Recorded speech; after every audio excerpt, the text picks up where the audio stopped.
berada di? Buffet Ramadan Bungalow 289. Jom kau kita. You have a variety of options yang boleh kita kidap Sabah. Okey, excuse masa kau apa detik kemas. Boleh, saya ikut. Anak, hati daripada Pahang, Dastan, kacau duduk, East Asian duduk berapi. Macam ni. Syah, boleh tu saya nak buat Syah. Boleh. Tapi saya takut Syah kalau dia buat nak kaki duduk tu rosak.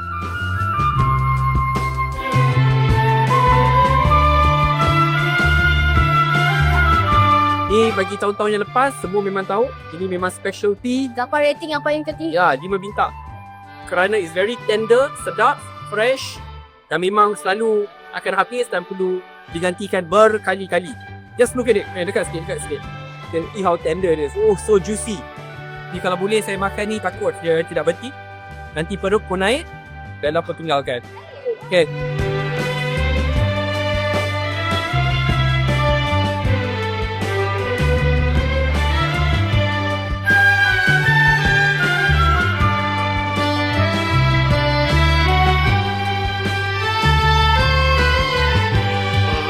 Kambing udang galah, ikan cry the best.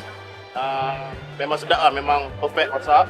Udang, ketam, daging usa. Saya kalau dari dulu, Bang Dul 89, favourite saya, daging masa lemak. Itu one of the best lah. Masya Allah, seperti yang you dapat lihat, pinggan ni dah habis satu. Dan ini second plate. Yang paling I suka adalah daging harimau menangis. I bagi bukan 10, 100 daripada 10 markah. Sebab sangat sedap. And nak tambah lagi sekali. Baiklah, sedap. Semua sedap. Saya makan semua salai. Ayam kampung salai, itik salai, lemak lemak. Semua salai. Pedas tu.